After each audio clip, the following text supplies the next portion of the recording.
Pejy ny toe-karena hatrany kosa raha oharina amin'ny taondasa dia maro toerana ny fampiasam-bola amin'ny fikojakojana ny lalana izay ampiasain'ny fond d'entretien routier na koa ny fer. Ny fitsinjarana ao anatiny kosa nefa dia samihafa amin'ireo 9.10 lavitrisa ampiasaina amin'ity taona ohatra. Ny 10 miliara dia ampiasain'ny filoham-pirenena anamboarana lalana eto an-drenivohitra avokoa. Fanadininy 9.10 miliara ariary eo ny fikambanan'ny fampiasam-bola eritreretin'ny fond d'entretien routier na tahiry ho an'ny fikojakojana ny lalana amin'ity taona 2024 ity raha ny fanamariana izay noety ny sekretera jeneraly fer.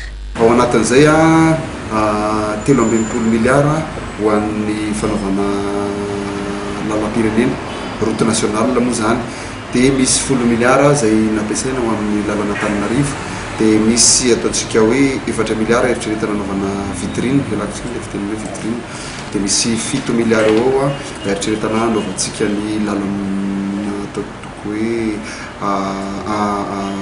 fanamban'ny fitondrana malagasy anohizana fikarakarana ny lalana nataon'ny banque mondiale natsoina hoe programme sectoriel ny transport.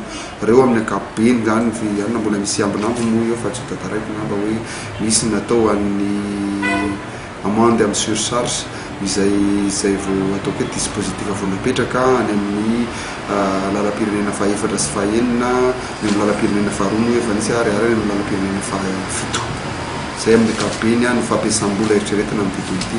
Tsy miditra araky ny tokony ho izy ireo vola tokony ho ampiasain'ny fer, ka izay no anisan'ny antony mahatonga ny olana eo amin'ny resaka fikojakojana ny lalana.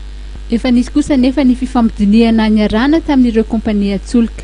Manana arriéré vola tsy voaloha-betsaka ny fer, izay no isan'ny ataontsika ihany koa mahatonga an'io olana amin'ny lalana io satria tsy miditra araky ny tokony ho izy ilay izy. Na izany na zany aza raha rotoka fotoana zay fampizarana hoe efa nisy ny fifampidiniana miaraka amin'ireo compagnie pétrolière hoe aleo kosa satria tsika efa tonga amina vérité de prix amin'ity taona 2024 ity dia aleo manomboka mandoa araka ny tokony izy ry zareo.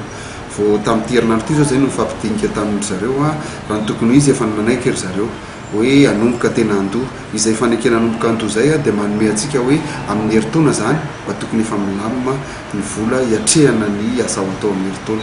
Mbola misy ampahany amin'ireo redevance tamin'ny taona 2024 raha ny fantatra no mbola tsy tafiditra. Manana hatrany amin'ny septambra 2024 kosa ireo kompania tsolika ireo andoavana azy. Ny andraikitry ny fer raha tsy ahivana dia ny mitantana ny vola izay miditra avy amin'ny redevance sy ireo loharanom-bola hafa.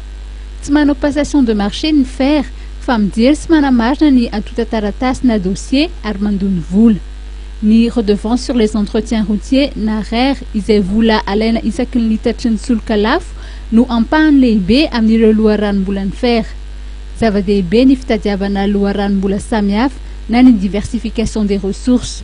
Anisan'ny fanontaniana mipetraka ny hoe tokony ovaina ho fond d'entretien routier na tahiry ho an'ny lalana ve ny fer.